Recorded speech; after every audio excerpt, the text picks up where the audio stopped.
할렐루야. 아멘. 하나님의 은혜가 우리 성도 여러분에게 함께하기를 주님의 이름으로 축복합니다. 아멘. 여러분, 성령 충만이라는 이야기를 혹시 들어보셨나요? 교회를 다니신 분들은 성령 충만이라는 이야기를 아마 들었을 거예요. 성령 충만이 뭘까? 그것은 성령의 지배를 받는다 라고 하는 뜻이에요. 사람은 누군가에게 지배를 받아요. 그래서 어떤 사람에게 막 뭐라고 이야기를 하면서 자기 주장을 펼치잖아요. 그러면 그것을 듣고서는 어떻게 반응을 해요? 나도 모르는 사이에 영향을 받아요. 나도 모르는 사이에 영향을 받아가지고서 그 주장하는 사람의 이야기를 내가 행하거나 혹은 그 생각에 동조하거나 따라가는 이 경향이 생기게 되어져요. 그것이 일종의 지배예요. 근데 하나님은 오늘 우리를 지배하는데 세상의 것으로 지배하기를 원하지 않으세요. 혹 우리 성도들이 세상의 것으로 세뇌를 당하거나 세상의 것으로 지배를 받는 인생을 사는 것을 하나님이 기뻐하지 않아요. 아주 쉽게는 어떤 사람은 돈이 최고야 라고 생각을 해요. 그 사람은 뭘 지배받고 있는 거예요? 돈의 지배를 받고 있는 거예요.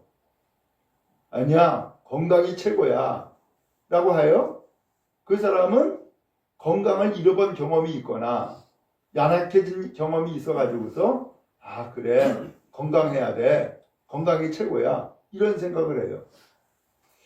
마찬가지로 오늘 우리가 여러 가지 경우에 따라서 이와 같이 무엇인가 나도 모르는 사이에 지배를 받고 있다고요. 근데 하나님은요, 오늘 우리가 이와 같이 세상의 것으로 혹은 육신적인 것으로 지배를 받기를 원하지 아니하고 하나님의 영으로 지배를 받기를 원하세요. 하나님의 영으로. 그래서 하나님의 영으로 지배를 받는 상태를 성령 충만이라고 이야기를 하는 거예요. 예를 들면은 여러분 잔에다가 콜라를 따랐어요. 콜라를 따랐는데 넘치잖아요. 그게 뭐예요? 그게 충만이에요. 마찬가지로 우리의 인생, 우리의 삶에 하나님의 성령으로 가득 채워져 있는 상태, 그게 충만이에요. 그러면 왜 이것을 가득 채우는 상태가 되어야 되느냐? 성령은 진리세요. 변함이 없어요. 그리고 올바른 거예요. 그리고 하나님의 뜻이에요. 그렇기 때문에 성령으로 충만케 되어지면은 실수하거나 허물이 있거나 혹은 하나님의 뜻에 어긋나는 길을 가지 아니하고 하나님 앞에서 온전한 믿음의 사람으로 설 수 있기 때문이에요. 제자들이 한 집에 숨어가지고서 있었어요. 왜 그랬느냐? 내가 인생을 건 선생님이 십자가라는 형틀에 달려서 처형당해 죽었어요. 얼마나 낙심이 되겠어요. 아니 나는 내 인생을 저 예수 선생님한테 걸었는데 예수 선생님이 십자가라는 형틀에 못 박아 처형당해 죽었으니 나는 뭐야? 기가 막히잖아요? 근데 거기에서 더 나가서 내가 따르던 선생님인 예수님이 십자가에 달려 처형당했어? 그러면 그 다음에 누구야? 나네. 그 다음에 내가 체포가 될 것이고 나도 죽겠네. 그러니까는 이 제자들이 다 똑같은 마음으로 두려워한 거예요. 그래서 한 집에 그 두려워 떠는 사람들끼리 모여가지고서 문을 걸어 잠그고 이거 어떡하지? 어떡하지? 하고서는 걱정 근심하는 상태에 빠져 있게 된 거예요. 여러분 우리도 우리의 삶이 때에 따라서는 걱정과 근심으로 가득 찰 때가 있잖아요. 혹은 어떤 일에 대해서 두려움으로 가득 찰 때가 있잖아요. 그러면 어떻게 돼요? 제가 서울에서 그 교회가 지대가 좀 낮은 데에 교회가 세워졌어요. 근데 주변에는 전부 다 빌딩들이고 높은 건물들이고 하니까는 교회가 푹 가라앉아가지고서 보이질 않아. 그래서 이게 안 되겠다. 십자가 탑을 좀 세웠으면 좋겠다. 그래서 십자가가 보이게, 교회가 보이게 했으면 좋겠다 생각을 했어요. 그래서 십자가 탑을 세웁시다 라고 제안을 했어요. 그랬더니 교인 한 분이 극구 반대하는 거야. 반대하는 이유가 뭐냐? 태풍이 불고 비바람이 몰아치면은 저 십자가 탑 쓰러진다는 거야. 그러니까 세우지 말자는 거예요. 어때요? 그 십자가 탑 쓰러졌을까? 안 쓰러졌어요. 비바람이 몰아치고 태풍이 몰아쳐도 안 쓰러졌어요. 왜? 하도 그런 걱정을 하니까 구조공학자까지 데려왔어요. 여기다가 십자가 탑을 세워도 되겠냐 안 되겠냐. 이 건물이 이 십자가 탑을 잘 지지하고 지탱할 수 있는지 없는지 그것까지 전부 다 계산했다니까. 그리고 십자가 탑을 세웠어요. 그 사람은 뭐가 지배하고 있는 거예요? 걱정, 근심이 지배하고 있는 거야. 두려움이 지배하고 있는 거야. 주님은요, 성경을 아무리 눈치 있고 찾아봐도 걱정해라 라고 하는 말씀이 있을까 없을까? 없어요. 근심해라 그런 말씀 없어요. 두려워 떨어라 그런 얘기 없어요. 반대로 성경은 담대하라, 믿음을 가져라, 소망을 가져라 이렇게 말씀하고 있지 두려워 떨어라는 말씀이 없어요. 오늘 이 제자들은 그런데 무엇이 지금 지배하고 있기에 이렇게 한 집에 모두 모여가지고서 벌벌 떨고 있는 거예요. 두려움. 그의 인생을 지배하다 보니까 나가지를 못해요. 집 안에 그 두려워 떠는 사람끼리 모여가지고서 벌벌 떨고 있는 거예요. 그런데 그 자리에 예수께서 오셨어요.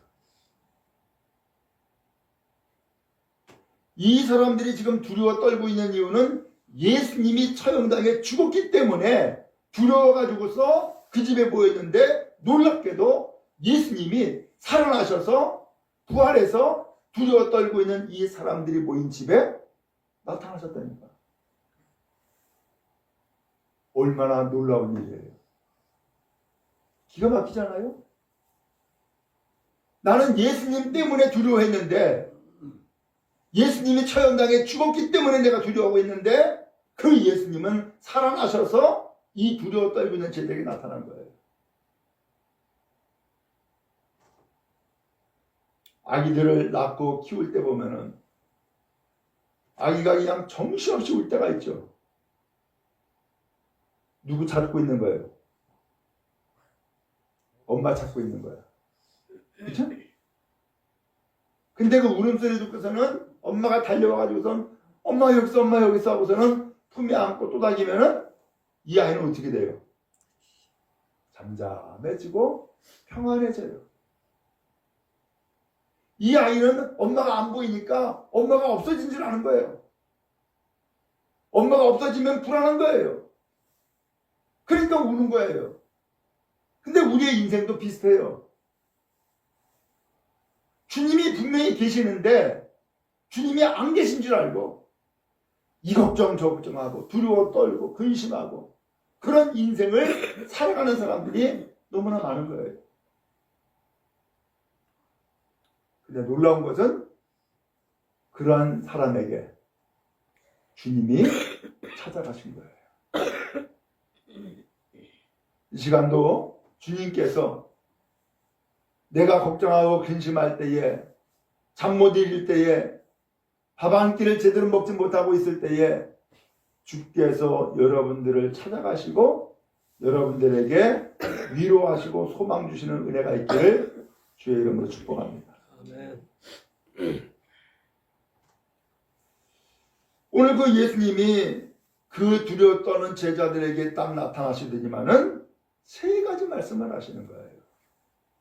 첫 번째로 너희에게 평강이 있을지어다. 그러는 거예요. 왜 평강이 있을지어다 그래요? 지금 너무 두려워하니까, 너무 근심하니까. 주님이 나타나가지고서는 평강이 있으라 라고 말씀하는 거예요. 평강이 있으라. 주님은 뭘 원하세요? 이와 같이 평강하기를 원하시는 줄로 압니다. 사실 우리가 알죠.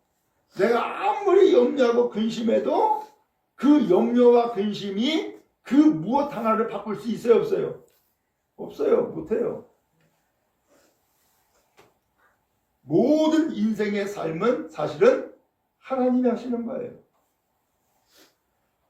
그렇기 때문에 예수님이 나타나서 너에게 평강이 있을지어다 라고 하는 이 말씀은 주님이 나와 함께 하시는구나.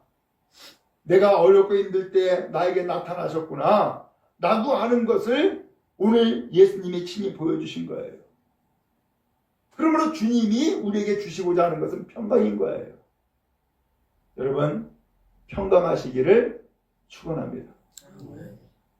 잠 잘 주무시고 식사도 잘하고 그리고 늘 쾌활하게 삶을 살아가는 거룩한 은혜가 있기를 간절히 바랍니다.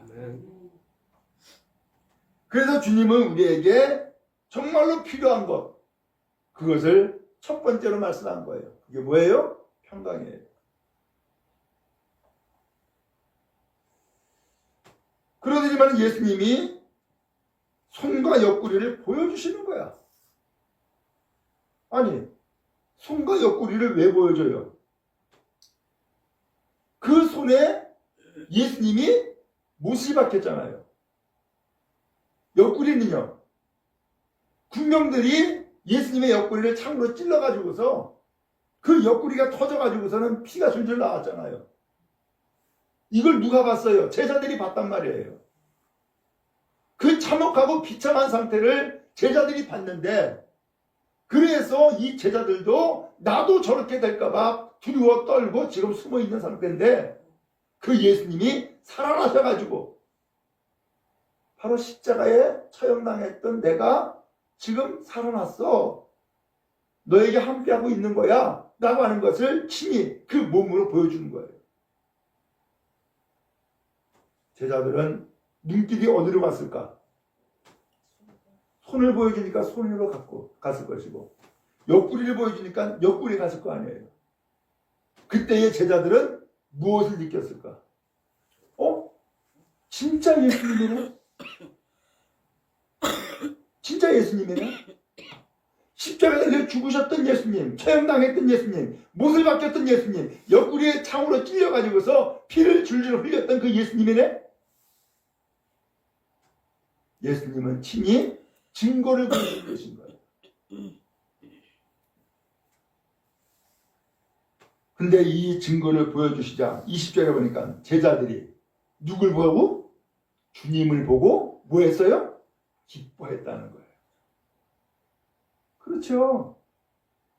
주님이 우리 가운데 계시면 우리에게는 두려움과 근심이 변하여서 기쁨이 되는 줄로 믿습니다. 그럼 여러분, 주님이 나와 함께 하시는구나. 주님이 내가 힘들고 어려울 때 나타나시는구나. 주님은 나를 떠나지 않았구나 라고 하는 것을 알고 주님을 믿고 주님 안에서 기쁨을 누리는 삶을 사시기를 주의 이름으로 축복합니다. 두 번째 말씀했습니다. 예수님이 말씀하시는 거예요. 너희에게 평강이 있을지어다. 또 말씀하는 거예요. 여기에서 아니 왜 두 번씩이나 말씀했을까? 첫 번째 평강이 있을지어다라고 하는 것은 두려움을 물리치는 평강이에요. 근데 두 번째 또 평강이 있을지어다라고 하는 이 말씀은 담대함이에요. 왜 그러느냐? 그 다음 말씀에 그 이유가 나와요. 아버지께서 나를 보내신 것 같이 나도 너희를 보낸다. 그랬어요. 아, 예수님은 누가 보낸 거라고요? 아버지가 보낸 거라는 거예요. 그런 것처럼 나도 예수께서도 이 제자들을 보내겠다라고 말씀하고 계시는 거예요. 그러면 보낸다는 건 뭐예요? 사명을 준 거죠. 하나님 아버지께서 예수님에게 너 세상에 내려가서 아버지의 뜻을 이루는 이 일을 해라 하고 보내신 거예요. 그 아버지의 뜻을 이루는 그 일이 뭐예요? 바로 세상에 많은 사람들의 죄를 인하여서 지옥에 갈 수밖에 없는 인생으로 살고 있는데 이 사람들이 지옥 가지 아니하고 하나님의 나라에 들어갈 수 있도록 이 사람들의 죄를 씻어주는 일을 예수께서 해라 라고 예수님을 보내신 거죠. 그런 것처럼 지금 이 제자들 그 예수님께 인생을 걸고 살아왔었는데 갑자기 예수님이 죽음으로써 두려워 떨고 있었던 이 제자들. 그러나 예수님이 이 제자들에게 주고자 하는 사명은 바뀌었어요? 안 바뀌었어요? 안 바뀌었어요. 그대로예요. 그래서 제자들에게 너희를 보낸다. 어디로 보내는 거예요? 세상으로 보내는 거고요. 예수를 모르는 사람에게 보내는 거고요. 예수를 안 믿는 사람에게 이 예수님이 제자들을 보내신다는 거예요. 그럼 이 제자들에게 제자들을 보내서 세상 사람들에게 이야기를 하는데 세상 사람들에게 이야기할 때에 예수님이 살아났어라고 하는 이야기를 해줘야 될 거 아니에요. 그러려면 뭐가 필요해? 용기가 있어야죠. 담대함이 있어야죠. 그렇죠? 오늘 그래서 너희에게 평강이 있을지어다 라고 하는 것은 바로 용기요 담대함인 거예요. 오늘 그러면서 예수님은 나도 너희를 세상에 보낸다라고 말씀하신 거예요. 여러분 기억할 수 있기를 바랍니다. 여러분의 인생은 우연한 인생이 아니에요. 목적 없이 태어나고 목적 없이 죽는 인생이 아니에요. 주님은 분명한 뜻이 있고 계획이 있어 여러분들을 세상에 보내셨다는 거예요. 그러면 주님의 목적과 뜻은 도대체 뭘까요? 먼저는 우리가 하나님을 믿는 것이고 또 하나는 그 하나님을 곧 예수님을 사람들에게 알려주는 것. 그래서 또 다른 사람들이 천국을 경험하며 살아갈 수 있게 하는 것, 바로 이것이 우리를 세상에 보내신 목적인 줄로 믿습니다. 그래서 오늘 주님은 나 혼자뿐만이 아니라 온 집안이 다 구원에 이르기를 원하세요. 그래서 한 사람이 전도가 되어지고 예수를 믿으면 그 한 사람이 그 집안의 씨앗이 되어가지고서 그 집안에 심겨짐으로써 30배, 60배, 100배의 결실을 맺게 해주시는 거예요. 그러면 여러분에게는 이와 같이 예수님이 보내주신 사명이 있다는 사실을 기억하며 신앙의 삶을 사실 수 있기를 주의 이름으로 축복합니다. 아멘. 그러면 이와 같이 오늘 우리를 세상에 보내시는데 보내심을 받고 우리가 보내졌을 때에 목적은 뭐예요? 예수님을 알려주는 거죠. 그 예수님을 알려주려고 그러면은 말로만 하면 돼요? 안 되죠. 어떻게 해야 돼요? 예수님이 가르쳐주신 삶을 내가 살아야지. 또한 그것을 지켜야죠. 그래야지만이 저 사람은 예수 믿더니만은 나랑 틀리네. 저 사람은 교회 다니더니만은 인생이 달라졌네. 아, 이러한 모습으로 삶을 살아야지. 예수를 믿는다고 해놓고서 달라진 것은 아무것도 없네? 라고 한다면은 그 사람의 말을 누가 믿고 따르겠단 말이에요. 그런 의미에서 나도 너희를 보낸다라고 하는 이 말씀은 바로 오늘 우리의 삶에 변화를 갖고 세상에 나가서 예수님을 증거하는 인생을 살기를 원하시는 줄로 믿습니다. 그리고 세 번째 주님이 말씀하신 거예요. 오늘 설교의 제목이죠. 이 말씀을 하시고 제자들 향하여서 숨을 내셨다는 거예요. 아니 여러분, 숨을 쉴 때에 누구를 향하여서 숨을 쉬고 합니까? 아니죠. 자기 혼자 하는 거죠. 숨을 들여 마시고 숨을 내쉬고 하는 것은 다른 사람과 상관없이 나 혼자 하는 거야. 그런데 예수님은 그들을 향하여, 제자들을 향하여 숨을 내셨다는 거예요. 그리고 말씀하시는 거예요. 성령 받으라. 성령 받으라. 이게 부활하시고 난 다음에 첫 번째로 제자들에게 하신 말씀인 거예요. 앞서 요한복음 몇 장인지 정확히 기억이 안 나는데 앞선 요한복음 앞에 내용에 보면은 예수님이 어느 날 떠나신다고 얘기를 한 거야. 제자들이 깜짝 놀랐어요. 아니 어디로 가시는데요? 내가 너희들이 갈 처소를 준비하러 가는 거야. 그 너희들이 갈 처소? 그게 어디예요? 난 지금 이미 이 집에 살고 있는데. 그 처소는 곧 하나님의 나라를 얘기한 거예요. 하나님의 나라를 준비하기 위해서 난 지금 하나님 앞에 가는 거야 라고 이야기한 거죠. 제자들이 이해가 안 됐어요. 그리고선 두려워하고 걱정하는 거예요. 근심하는 거예요. 그랬더니 예수님이 이어서 이야기하죠. 내가 처소를 예비하러 가는데 내가 떠나는 것이 너에게 유익이야. 왜?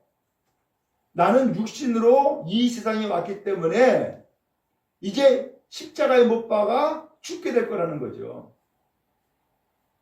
그렇지만 예수님이 그렇게 해서 죽으시고 떠나시게 되지만 너희를 위해서 또 다른 보혜사를 보내주시겠다는 거예요. 또 다른 보혜사를. 그 보혜사는 영원히 너희와 함께 있게 할 거다. 예수님은 육신적으로 그 기간 동안에만 계셨지만 예수님이 떠나고 난 다음에 또 다른 보혜사를 보내줘 가지고서 그분은 영원히 너희와 함께 있게 할 거다 라고 한 거예요. 그 또 다른 보혜사가 누굴까요? 성령을 얘기한 거예요. 성령을. 그러면서 지금 이 제자들에게 정말로 필요한 것이 무엇인지를 예수님이 아시는 거죠.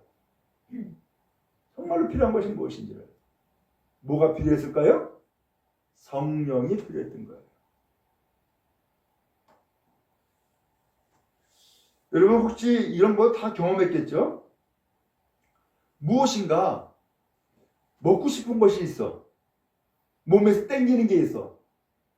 그런 게 경험하시죠? 그건 뭐예요? 내 몸이 그 음식을 필요로 한다는 뜻이 아니에요? 내 몸이 그 음식을 필요로 한다는 뜻. 그런 것처럼 지금 이 제자들이 세상에 예수님이 처형당했다고 두려워 떨고 숨어 있고 한데 이 제자들한테 나가서 예수님 전해라. 전할 수 있어요? 없어요? 못 전하죠.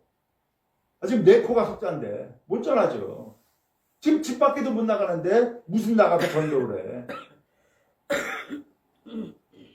바로 이것이 예수를 믿고 따를 때에 육신적으로 믿고 따르는 사람의 한계인 거예요. 육신적으로. 이 한계를 뛰어넘고 극복해 나가는데 이 한계를 극복해 나가고 뛰어넘도록 하기 위해서 우리에게 돕는 분을 보내주신 거예요.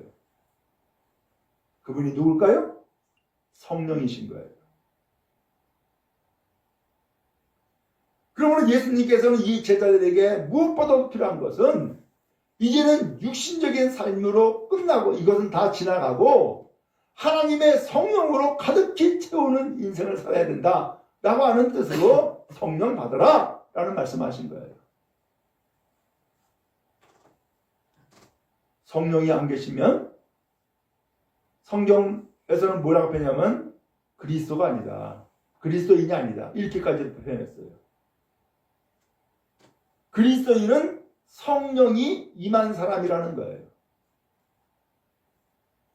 그러면 여러분, 우리가 신앙의 길을 가되 육신적인 길로 가는 것으로 끝내지 말고 하나님의 성령이 우리 가운데 계시기를 원하고 그 성령의 인도하심과 또한 이끄심에 따라서 여러분의 신앙의 길을 복되게 가는 은혜가 있기를 주의 이름으로 축복합니다. 아멘.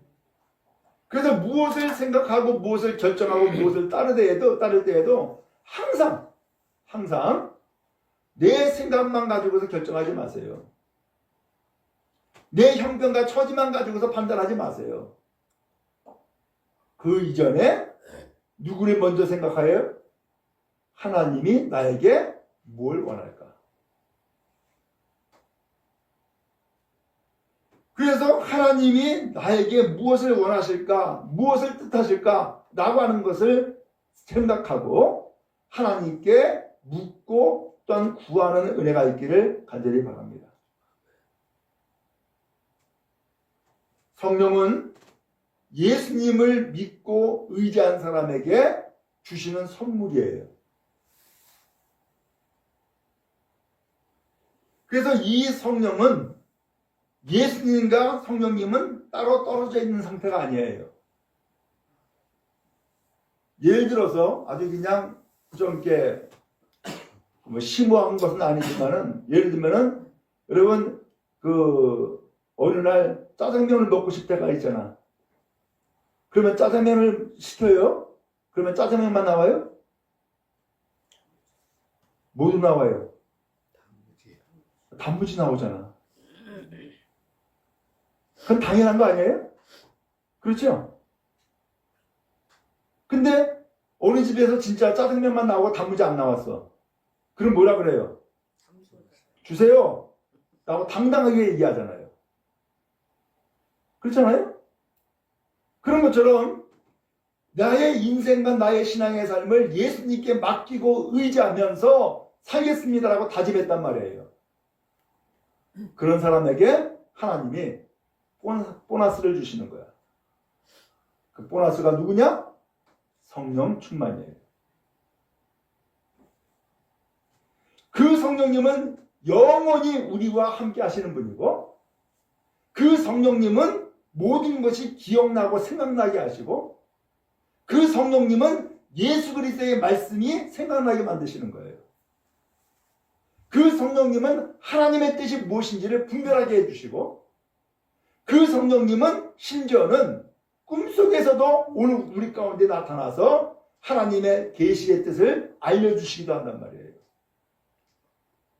그럼 여러분 성령님의 도움을 힘입고 성령님의 인도하심을 따르는 복이 있기를 간절히 바랍니다. 그래서 교회를 다니고 예수를 믿는데 목만 왔다 갔다 하는 것은 재미가 없잖아요. 그러나 성령께서 우리 가운데 계셔서 오늘은 예배를 드리는데 마음에 감동함이 생기네? 성령님의 은혜예요. 하나님의 말씀이 귀에 쏙쏙 들어오고 정말 이해가 되네? 성령님의 도우심이에요. 내가 어느 날 많은 기도를 한 것도 아니고 정말로 간절한 마음으로 하나님 앞에 기도를 했는데 기도가 응답받았네? 성령님의 도우심이에요. 이와 같이 성령은 오늘 우리를 위해서 모든 것들을 해주신단 말이에요. 그럼 여러분 성령의 인도함을 받고 믿음의 삶을 살아가는 거룩한 은혜가 여러분 모두에게 임하기를 간절히 바랍니다. 근데 여기서 한 가지, 예수께서 제자를 향해서 숨을 내쉬며 성령 받아라 이런 말씀을 했어요. 창세기에 보면요, 인류 최초로 하나님이 만든 사람이 있잖아요. 아담. 그 아담의 코에 생기를 불어 넣었다라고 표현해요. 그랬더니 생명이 된지라 라는 말씀을 하는 거예요. 아니, 분명히 사람을 만드셨는데 이 사람을 만든 이 사람에게 코에 생기를 불어넣었다는 거예요. 생기를. 그때 생명이 되었다. 소위 말하면 하나님의 영이 임한 사람이 되었다 라는 뜻 아니겠어요? 그런 것처럼 지금 예수님은 낙심하고 좌절하고 두려워 떨고 있는 이 제자들 향하여서 그 제자들 향하여서 숨을 후 내쉬면서 성령 받으라 라는 말씀한 거예요. 오늘 주님은 우리가 이와 같이 성령 충만한 사람 되기를 원하시는 거예요. 이제 신앙생활 하면서 오늘 여러분 낙심될 때 있습니까? 좌절할 때 있습니까? 두려움에 사로잡힐 때가 있습니까? 그때에 성령이 여러분에게 충만히 임하는 은혜가 있기를 축원합니다. 아멘. 그리고 여러분 하나님 앞에 기도하면서 하나님 나에게 성령이 임하여 주옵소서. 성령이 임하여 주옵소서. 그래서 나에게 다시금 힘을 주시고 나에게 용기를 주시고 믿음으로 살게 하시고 하나님의 뜻을 이루며 살아가도록 나를 이끌어 주세요 라고 하면서 성령의 도움을 받고 나가는 여러분 다 되기를 간절히 바랍니다. 아멘. 이 성령을 받으면 권세가 생깁니다. 사도행전 1장 8절에 나오죠. 오직 성령이 너에게 임하시면 너희가 뭘 받고? 권능을 받고 예루살렘과 온 유다와 사마리아와 땅끝까지 이르러 내 증인이 된다. 이렇게 말씀했어요. 여러분 증인이 되려면은 뭐가 필요해요? 용기가 있어야 되잖아. 여러분 와서 증언해 주세요 그러면은 여러분 기뻐 가서 증언합니까? 걱정이 돼. 혹시 내가 해를 입지 않을까? 내가 이렇게 이야기하고 증언함으로써 저 사람에게 혹은 피해가 되지 않을까? 여러 가지 생각하잖아요. 그 증언이 쉽지가 않아. 그런데 예수님을 전도하는 것을 여기선 증언이라고 표현한 거예요.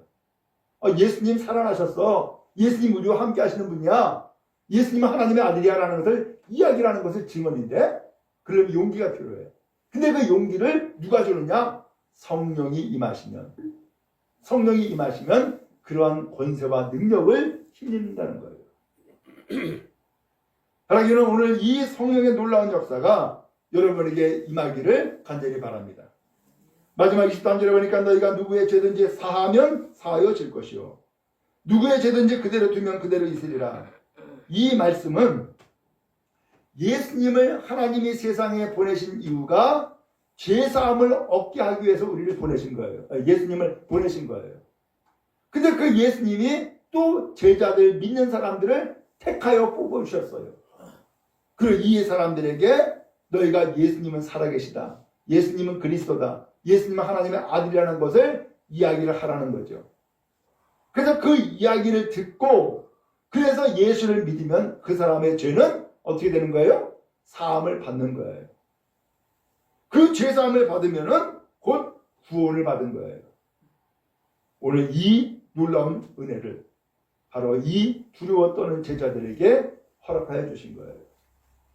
바라기는 우리 모든 성도 여러분 하나님의 성령이 우리와 함께 하시는 것을 믿고 여러분 분명히 예수를 믿을지인데 분명히 여러분 예수 믿으시죠? 그렇다면은 예수를 믿는 사람에게는 성령이 함께 하시는 거예요. 그 성령님이 나는 아무런 느낌도 없고 체험도 없는데 난 본 것도 없고 심지어 나 방언도 못하는데 상관없어요. 성령은 오늘 느낌으로 혹은 말로 혹은 글씨로 아는 게 아니에요. 성령은 우리 가운데에 계셔서 생각을 바꿔주시고 마음에 감동함을 주시고 또한 깨달음을 주시고 또한 하나님의 뜻을 알게 하시는 놀라운 역사가 임하는 거예요. 그 성령의 인dom을 받고 신앙생활에 승리하는 축복이 여러분 모두에게 임하기를 주의 이름으로 축원합니다.